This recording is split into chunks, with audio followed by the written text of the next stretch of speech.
Hi, this is Paul. I've made a series of videos over the last few years about what's going on in the Christian Reformed Church with respect to the debate over same-sex marriage, and this is another one of those videos. Basically, Synod 2022 declared that, so the Christian Reformed Church has three forms of unity, they're called, confessional statements: the Heidelberg Catechism, the Belgian Confession, and the Canons of Dort. And what happened at Synod 2022 was that Synod, with a pretty convincing majority, declared that the Heidelberg Catechism question and answer 108, when it talked about unchastity, included same-sex behavior, which obviously did not have the Christian Reformed Church follow along with the broader cultural redefinition of marriage from a man and a woman to any two individuals. This, of course, was a big deal in the Christian Reformed Church and has caused a lot of conversation, and everyone's anticipating Synod 2023, which happens in June in Grand Rapids, Michigan at Calvin University. I am not a delegate this year. I have a son who is graduating college, and so I will be at my son's graduation. I won't be at Synod, but I will be following Synod carefully. And what I kind of wanted to do last year, which was do some videos where I get to do some commentary on what's going on at Synod. I couldn't do that at Synod last year because the Synod officers basically required that Synod delegates refrain from doing things on social media. And I was specifically told by the executive to not do some of what I was planning to do, and that was fine. I agreed to that. But this year I will be under no such constraint because I, like the rest of you, will be watching it on YouTube with they probably have like a half hour delay in it. So yeah, so that way I'll be able to keep up on it like many of the rest of you who are in the Christian Reformed Church and interested about it. I'll be watching it on YouTube. Well, so in this past year, a committee was sent to Neyland Avenue and Grand Rapids East. The council president of Neyland Avenue was a delegate to Synod last year, and after Synod made the decisions it did, he basically stood up and said, "We will, of course, receive the committee, but it's unlikely that we will change our minds or directions," and that certainly seems to be the case. So no one is expecting them to change their directions. And some affirming CRC congregations are moving to the RCA, Reformed Church of America, right now, or thinking about it, and others are planning appeals to Synod. I'll talk a little bit about that as we get into the video a little bit deeper. But I want to talk a little bit about the Reformed Church of America. The Reformed Church of America has been fighting over this issue for over 2 decades. The Reformed Church of America was the American version of the Dutch State Church. They're the oldest Protestant denomination in North America. They're brought over by the Dutch. Their polity, even though the Christian Reformed Church inherits a lot of its polity from the Reformed Church of America, the Christian Reformed Church's polity is quite a bit more streamlined. You tend to find that in younger denominations. Usually the older the denomination, the more stuff just builds up in terms of polity and procedure. The younger denominations will have less. The Christian Reformed Church was separated from the Reformed Church of America in the middle of the 19th century. Now, part of why the Reformed Church of America was struggling with this is that there are some subtle differences between the Christian Reformed Church and the Reformed Church of America in terms of how, when I talk about church polity, it's the mechanism by which the denomination has rules about how it works. Some of the differences are in the Reformed Church of America, building ownership is done by the classis. Now, in some major mainline denominations, the United Methodists, the Presbyterian Church of America, in many of those denominations, the denomination owns the buildings. In the Christian Reformed Church, the local church owns the building. So that's one difference. And so there have been fights in the Reformed Church of America over buildings when churches wanted to leave the denomination because the classis would lay claim to the building. Also, the ordination of ministers in the Reformed Church of America happens at the classical level as well. So when certain East Coast classes were ordaining gay and lesbian clergy within committed relationships, and then I assume marriages, other members of the denomination didn't want to see that happen, but because ordination was held at the classical level, rules that were denominational couldn't be enforced upon these classes. So these classes sort of became oases for some of these practices to be maintained and continued. And so much of the struggle for a long time in the Reformed Church of America was over procedure and polity to see if basically the protection that a classis was offering these clergy could be pierced. In the end, it wasn't, and what has been happening in the Reformed Church of America is it's breaking up. Quite recently, they declared basically a time of gracious separation, which would allow churches to leave with their local congregations, to leave with their buildings, and churches have been doing that. A report I just heard, this isn't official, and I would love if someone out there has official numbers from the Reformed Church of America, I'd love to hear them. But what I have heard is that out of the 880 congregations, 206 have left, and those 206 congregations have 41% of the denomination. That doesn't surprise me. During a lot of these battles, how long ago? A decade ago now, I was participating in a project called the Kingdom Enterprise Zone, which was funded by Rich DeVos, whose dream was that the Christian Reformed Church and the Reformed Church of America would reunite. And so he funded a variety of projects that basically encouraged collaboration between the Reformed Church of America and the Christian Reformed Church. And so I worked quite closely with the Central California Reformed Church of America, my counterparts in that. And so I had a good chance to get to know the Reformed Church of America a little bit better. The Reformed Church of America, in terms of East Coast versus West Coast, is quite different. East Coast has a lot of very historical congregations that are very much mainline. Robert Schuller, the Crystal Cathedral, was Reformed Church of America church out west. The Reformed Church of America Midwest tended to be more similar to the Christian Reformed Church in terms of its heritage of Dutch immigrants. But many of the churches that I began to get to know in the West were in many ways similar to large evangelical megachurches. Many of them were flexible on infant baptism. If you wanted your infant baptized, they would baptize it. If you didn't want your infant baptized, they would dedicate it. It's not something that happens in the Christian Reformed Church. And many of those churches didn't think anything of hiring clergy who did not have a Reformed education background or convictions. Again, this wouldn't happen in the Christian Reformed Church. I, in fact, had some Reformed Church of America clergy basically tell me that denominations and these doctrinal commitments don't really matter. They were, in that sense, sort of broadly evangelical. Many of those congregations, I believe, have joined the other arc, not the alliance of Jordan Peterson's arc happening Reformation Day this year, but the Alliance of Reformed Churches. This was founded by Tim Vink, who was a pastor here in the Central Valley, pastoring a RCA charismatic megachurch down in, used to be, I think it was down in Tulare for a while. I worked with him on this project. Dan Ackerman was a classmate of mine in seminary. He worked for Christian Reformed Home Missions for a while.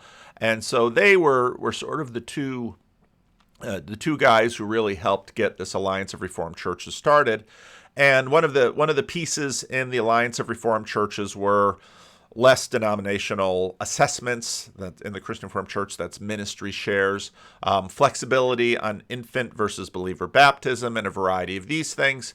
And by the nature of this and the culture of the Reformed Church of America, it was quite clear that this Alliance for Reformed Churches was going to be attractive to many of the larger Reformed Church of America churches. Some people noted to me that there were single congregations in the RCA Midwest and West which had more members in it than whole classes of churches out east.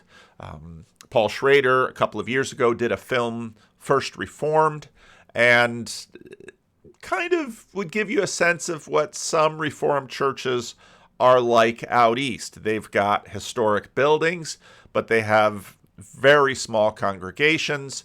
Some of them stay alive basically because of their endowments. That's certainly not the whole case. As in many cases, churches are very broad and large, and so, but it's for that reason that with 206 congregations leaving, you can leave with 41% of the membership of the church. A real interesting question is what remains. Now, clearly, there will be mainline-ish congregations that remain that want to stay and will influence the RCA to probably, as a whole, be more of an affirming denomination. I would imagine that in the Reformed Church of America, similar to what's in the Christian Reformed Church, especially after COVID, there are probably more in the RCA than the CRC. There are probably 20 to 30% of the congregations in the denominations that are struggling with viability. They might own property. They're probably struggling to pay their clergy. Increasingly, they probably have bivocational clergy or retired clergy, and chances are that in the next 10 to 15 years, many of these churches are going to close.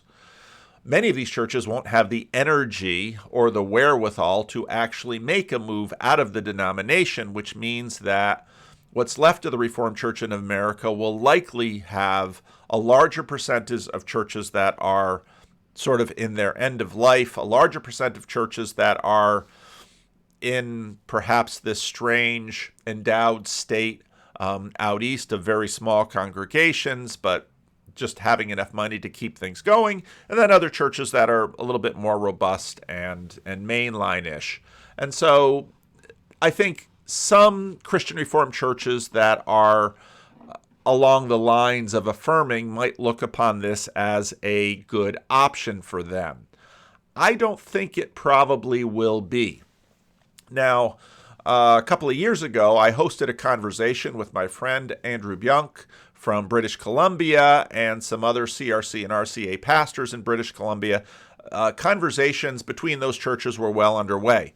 I think for some of these RCA congregations in Canada, the CRC probably makes a lot of sense because the Christian Reformed footprint in Canada is significantly larger than the RCA's footprint in Canada. From basically how I watch the conflict going on in the Christian Reformed Church now, it appears that Canada is at least as polarized as the United States with respect to the churches. In Canada, I think there are probably some of the more larger, healthy, robust, affirming churches than there are in the United States. And I suspect that there are a number of robust conservative churches as well in Canada. And it seems to be in some classes right now, they are squaring off. And the heat of the conflict is rising. And so what I'm about to say certainly isn't true for all churches. It might be that there are some CRCs that would fit better in the RCA. A lot depends on the local classis, how things look, and whether, because the Christian Reformed Church and the Reformed Church of America do have different cultures. There's a lot in common, but there's a fair amount that's unique to both. Now, Synod 2023, as I mentioned, is a few months away. I did a video, Beyond Synod 2022, Upcoming Challenges for Confessing and Affirming CRCs. Some want to see the Synod 2022 decision overturned or blunted. If you go and look at my video, Why a Split in the Christian Reformed Church is Nearly Inevitable, I don't think that's going to happen. I don't think they have the votes. The kinds of urban, moderate to progressive churches that sort of carried the day on women in church office 25 years ago are weak or non-viable or no longer in existence in many of the urban areas in North America. I've been talking about this thesis with more and more people and getting more and more data.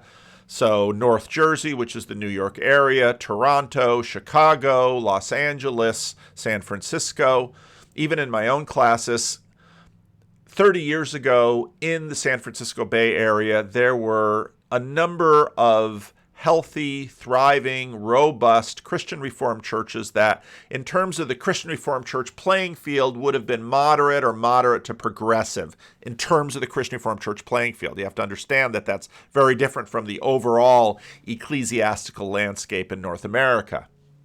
So most of those churches are greatly diminished.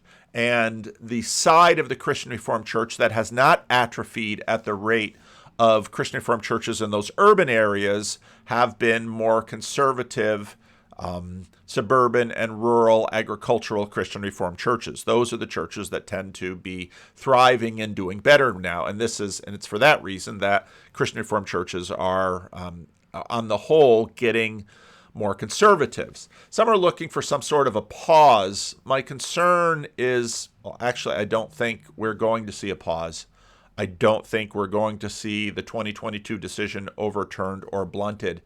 If that would happen, there's the potential that we could see a bigger fragmentation similar to what we see in the Reformed Church of America, where both sort of the far left wing and the far right wing throw up their hands and say, I'm out of here, leaving a weaker middle. Now, I've talked about All One Body. They're an interest group in the Christian Reformed Church. I've talked about Abide. I've mentioned the Hesit Project before, but they are still very much in this game. So the Hesit Project, CRC.org, is a website that was developed before Synod 2022. They wanted the Board of Trustees, the Council of Delegates, to require all synodical delegates to watch a bunch of video stories. That was turned down at the Council of Delegates. But they do have a fair amount of good information on their website, including, if you go to this Learn tab, they've got a lot of information. Now, again, this project has its agenda in the Christian Reformed Church, but part of the difficulty in a denomination like the Christian Reformed Church is getting good information. Now, since I've been talking about CRC Voices, I'll put a link to them below. CRC Voices, because I've talked about them on this channel, CRC Voices has ballooned. And there's a lot more traffic on CRC Voices. Actually, I think CRC Voices is a little bit better balanced now. It was more heavily conservative, I think, a couple of years ago. There are more progressive voices on it now. Many of the members of CRC Voices had been talking to each other for decades, and so there were a lot of robust, good relationships built up that I think facilitated the conversation. The conversation is struggling with that now because people don't know each other as well. A lot of my ideas about facilitating a good conversation about conflictive things have arisen out of my experience on CRC Voices and having relationships across whatever divide a particular fight might be going on. But part of what you can see, especially before the Acts of Synod comes out, or the agenda for Synod. So what happens in the Christian Reformed Church is that in a few weeks, there will be an official agenda published for the denomination. Anyone can get their hands on that. It'll be in PDF on the CRC website. Hard copies will be mailed out to synodical delegates. As I said, I am not a delegate this year. I have a son graduating. My youngest son is graduating from college, and so I am going to be with my family celebrating the graduation of my youngest son from college. I will not be going to Synod. I am not needed at Synod. There are many, many tremendous Christian Reformed Church ministers, elders, and deacons, and commissioned pastors who will all be going to Synod, and I know many of them, so I will pray that God works at Synod. Now, again, back to this Hesit page, there are a lot of statements. You've got statements from a variety of churches in Classis, Grand Rapids East. Here's a statement from Meadowvale CRC in the Toronto area. But there are also overtures to remove confessional status, overtures on a way forward with respectful disagreement, overture on ministry with LGBTQ+. Dwayne Kelderman, former vice president of Calvin Seminary, has a video out where he basically states his case for same-sex marriage, etc., overture on confessional status. So there's a lot of conversation going on here. And Clay Leibold, I've talked about some of his stuff before. He's been on the channel. What can churches do now? So I'm really happy that I don't see any of my videos on this website. Am I not a member of the church? It's okay. It's okay. But so yeah, I'm happy that the conversation is going forward, that people are communicating, and so here's the link to it if you're curious. And again, this is all from sort of an affirming point of view. But again, I want to state that I think this is a minority in the Christian Reformed Church, and that got borne out quite clearly in Synod 2022, and I really don't expect a big transition in terms of change in Synod 2023. The Christian Reformed Church Synod is made up of 4 delegates from each classis, and I think that, it would have been 25 years ago that you would have had significant number of delegates from Classis Hackensack, Classis Central California, Classis Greater LA, Classis Southern California, some Chicago classes, some Canadian classes. You just don't have churches anymore in many places in the Christian Reformed Church. And the fact that so many of them are concentrated in Classis Grand Rapids East means they just don't have that many votes at Synod. That's just the way Synod is going to work out. Now, again, in reference to my points here, I'm not going to reiterate everything I said in the video where I said why a split in the Christian Reformed Church is nearly inevitable. I think a path forward for many affirming CRCs is probably not the Reformed Church of America. Why? Well, I think a split is inevitable again because both sides now see their position as missional and essential. Grand Rapids East will not back down. Neyland and these other churches will not back down. That's clear from the Hesit website. At the same time, the Christian Reformed Church overall will continue to get more conservative on these issues, not less. Now, why the RCA is probably a bad option for most affirming CRCs. At the outlook, it appears to be sort of a convenient, affirming, friendly, aligned denomination with similar statements of faith. The Reformed Church of America's posture towards confessionality, however, is weaker than in the Christian Reformed Church. And so that is going to impact and has impacted, let's say, the diversity of churches you can find in the Reformed Church of America. The irony of the Reformed Churches of America was that while in the East Coast you have some very mainline churches, on the West Coast you had, I don't know if any of these churches continue to remain, Acts 29 network churches, Neo-Puritan churches, that would be PCA churches that were quite adamantly conservative, including on a whole variety of other issues. So the RCA is a bigger tent, more diverse church, even though it is technically smaller, and at this point probably quite a bit smaller than the Christian Reformed Church in North America. The Christian Reformed Church has been a larger denomination for a long time than the Reformed Church of America. Denominations themselves have been disrupted by internet technology. I wasn't at all surprised that, now it's bigger than just Tim Vink and Dan Ackerman, but I wasn't at all surprised that in many ways, with an office and some laptops and a website, you could develop a denomination pretty quickly. It doesn't take that much. A lot of the things that denominations were designed to do in previous centuries, You needed office buildings, you needed printing presses, you needed staffing, you needed all of those things. You don't need them today just because of the internet. And so a lot of what's been happening is that denominations themselves have continued to morph and change. And, we've seen this in even the breakdown of the Presbyterian Church the PCUSA, Presbyterian Church of the United States of America. There have been some other little splinter groups, the Evangelical Presbyterian Church, the Echo group split off from. But again, what's interesting about all of these other splits is that they were all splits to the right. And I have long said that generally speaking, churches leak left and split right because the conservatives tend to have more need for cohesion and more need for each other if they are countercultural.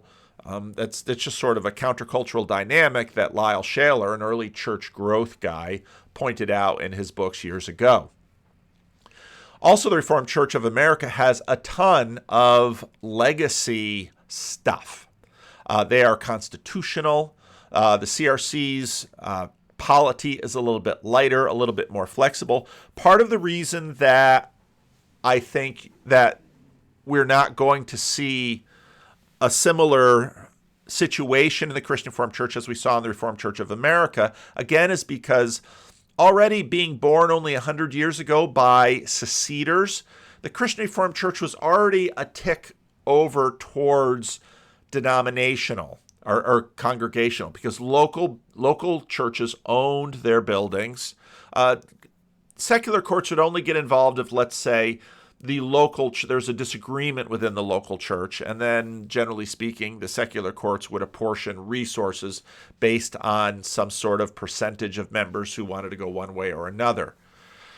There might be some of that, but I don't think we've seen as much of that as we saw as in the Christian Reformed Church, even with the last split in the Christian Reformed Church, which happened in the 1990s over women in church office.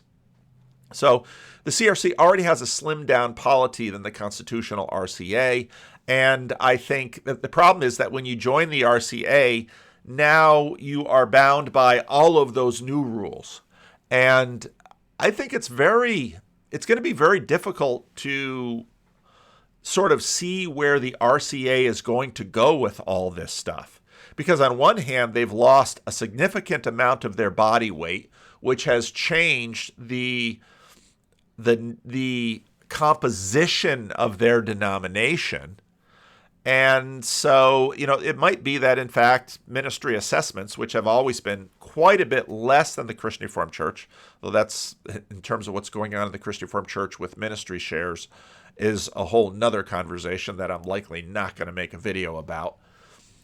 But if I were a pastor of an affirming Christian Reformed Church, I would look at the RCA and say, I don't know what I'm getting into with that. And what I'm getting into is already fairly rigid and fixed, even though a lot of things are sort of up for grabs. So I would pause before looking at that. So when you join the RCA, you take on their assets, but also their encumbering liabilities. And I think one person on CRC Voices basically said, maybe what the Christian Reformed Church is sort of dissolve itself temporarily and grow a new denomination or two new denominations from the ground up. Now, me being high in openness thought, that's a really cool idea. I would love nothing better than to sort of try to craft a denomination out of white paper with agreements with people. When I look at what, again, my friends Tim Vink and Dan Ackerman did, well, that just looked a whole lot of fun. But that's me. And part of what that kind of thing attracts is sort of your entrepreneurial pastors who, feel sort of encumbered by tradition and want to go out there and do what they think is important and needs to be doing now. So I think, now I am not in the affirming camp in the Christian Reformed Church. I am very much a moderate, and those of you who want to know my views on that, there's a 4-hour There's a 4-hour video. There you can find me on CRC Voices and hear about my views on this. My views don't kind of easily fall into any of the camps. But I think what we're probably going to see, and what we should probably see, is that Classis Grand Rapids East becomes sort of the seed for what I would call the Affirming CRC. And I even gave you a little logo here.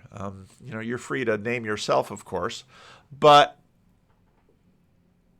I think actually, even though a division or a branching off, as I would call it, is not my first option of what I'd like to see, it might very well be the best option right now. And I would like to see the members of Classis Grand Rapids East, given their long history with denomination and working the denomination, if there's any Classis in the church that is well equipped to start something like this, it's probably them. And they already have significant cohesion, history, institutional memory, people, and financial resources. There's no question in my mind that if this Classis wanted to do this, they could do it fast. Now, there was also what happened at a Classis meeting where they put together, where they took $5,000 from their missional budget to put towards a new project. I've been trying to get someone from this effort to come on my channel. But they've launched a website too. And this is just an example of how, the internet has completely changed all of this. Your invitation to join Better Together a third way. Us versus them, red versus blue, progressive versus conservative, affirming versus traditional. Are you sick of picking sides? You're invited to join a movement of members, leaders, pastors, churches, and classes across the United States calling for the Christian Reformed Church to a mission-focused, baptismal-based identity that allows for disagreement.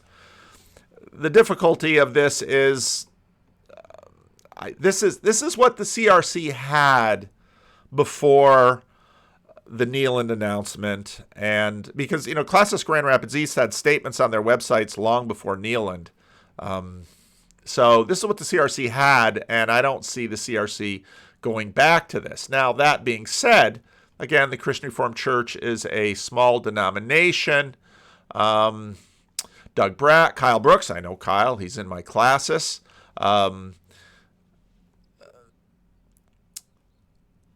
I met Rebecca Jordan Hayes at Synod last year. Mark Hiblink, I think they just left.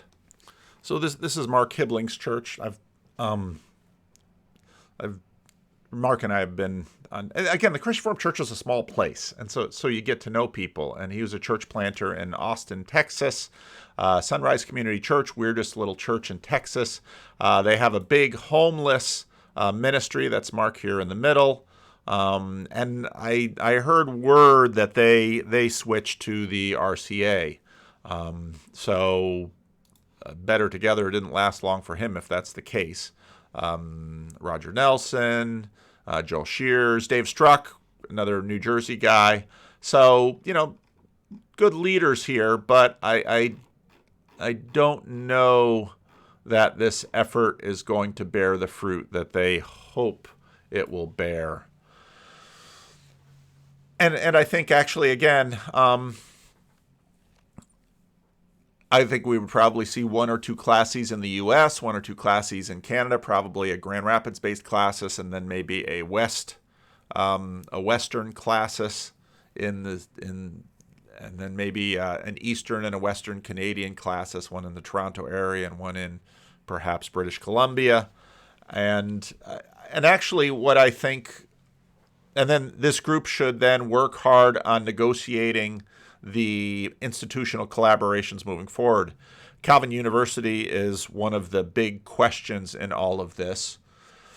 While technically speaking, Calvin University is owned by the Christian Reformed Church, the way a lot of these ministries work is a little bit more technical. So the board, Synod doesn't really make decisions about Calvin University directly. Synod, this is true of many of the corporations beneath Christian Reformed Church agencies. Last year at Synod 2022, I was on the advisory committee that had to deal with binationality, where we really got into the weeds of these legal entities beneath the surface of the Christian Reformed Church that actually manage, own, and run the various agencies of the church, of which Calvin University is one of them. And so basically, the way that the Christian Reformed Church exerts influence over Calvin University is through the board members, because the board members of Calvin University are all sort of selected from classes and elected then finally by synod. That's the specific mechanism by which they do this. And so again, if any classis in the denomination can manage these negotiations, it's Classis Grand Rapids East. So many of those churches are filled with former Calvin University employees. And Calvin, what's happened in the CRC circulatory system that I spoke about in the previous video is that Classis Grand Rapids East has basically been harvesting, in many cases, many of the brightest and the best from the whole denominational system and brought them to Grand Rapids. And many people sort of, in the Christian Reformed Church, we call Grand Rapids Jerusalem for a whole variety of reasons, one of which is people retire there. They met their spouses there. So much of the Christian Reformed Church is from Western Michigan that all paths just always sort of lead back to Grand Rapids, Michigan. So I think if any classis can do this, it's them. I don't expect them to make moves on this before Synod 2023. If, as I expect, Synod 2020, but you never know what happens at Synod. If Synod 2023 maintains the course that Synod 2022 did, then I expect Classis Grand Rapids East will start getting serious about its future options. And I suspect they'll look at the RCA, but I think once they start looking about what they really need from a denomination and what they want from a denomination and the kinds of relationships they're probably going to want to maintain with churches that do not leave the Christian Reformed Church, my guess is that an option like this will probably be the one they pick. And I think, even though I certainly don't want to see a separation in the Christian Reformed Church, I think it's inevitable, and I think this is probably the best option. I think this is basically a denominational option, not a local one. The Affirming CRC hasn't really begun confessional exploration of these issues, and I think that's something they very much need to do. In the long run, I would like to see the Affirming CRC and the CRCNA sort of be side by side so they can continue to talk to each other. And so ideally, their churches could go back and forth over that line. The Christian Reformed Church needs to be able to continue to converse across this line. And I think actually a branching like this could afford conversations that are less about blaming, winning, and losing, and more about exploring, asking, and learning. I think that would actually be afford better conversations than the conversations that are sort of arising now in the heat of the moment, which tend to be, well, I'm going to try to convince you of my way directly. A video I thought about doing today was exactly about this whole myth of, or I don't want to misuse the word myth, this false belief about direct conversations and its efficacy. Local churches and ordained clergy can transition relatively easily between. I think this would probably be the best next step for the CRC right now. And I think, over time, I'm very interested to know over time what will become, especially of affirming CRCs. I've talked a lot about ideals. Actually, Jordan Peterson, so I made some comments about not having watched. I don't usually watch the Jordan Peterson videos when he talks to politicians. But a number of people messaged me with respect to the current one with this presidential candidate. And there are actually some portions of that conversation when he talks about ideals and fringe and center, which I think are very helpful and I think are actually instructive for the situation in the Christian Reformed Church now. Denominations have a lot of legacy encumbrances, and I think part of the way we're going to see denominations themselves evolve to engage what is a very different world than even the world 75 years ago. After World War II and in the 1960s, there was a lot of reshaping of denominations. The Christian Reformed Church grew dramatically, as many other denominations did during that period, and took on a lot of legacy encumbrances denominationally. Probably the way that the denominations continue to evolve will be by shedding some of those things and figuring out new ways to do things. And I think that's part of why the Alliance of Reformed Churches took off the way it did. And I think probably the Affirming CRC and the CRCNA, which unlike the RCA, I think we would see, I think the largest split off of the CRC that we'd see is probably 20%. And I think we would probably, what I don't want to see is the CRCNA then starting to re-fight about women in office. Some people fear that, and I understand their fears. But I think if any of these denominations want to not only survive but thrive, they're going to have to figure out how to live in this new internet age. And I think an across-the-board review of what denominations are for and how they need to, how local churches need them is more than due. So both the Affirming CRC and the CRCNA could become more attractive to fragments of the RCA. I think that would be true. I mean no ill will to the RCA, but I suspect that a lot of what is threatening them is, in fact, the continued changes in the culture and the difficulty that legacy denominations have to adapting to them.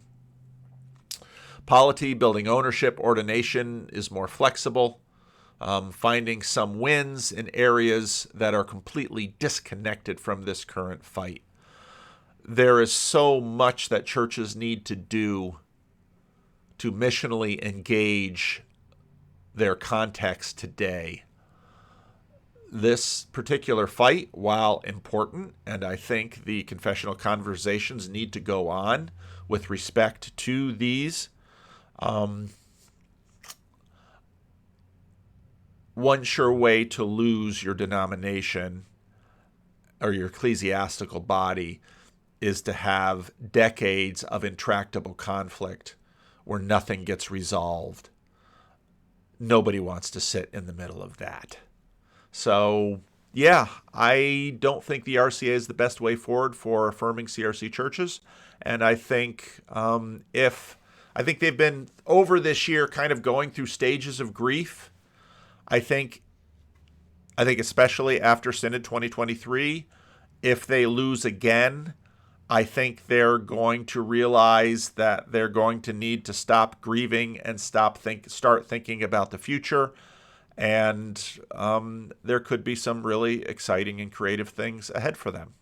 So there are my thoughts. Leave a comment.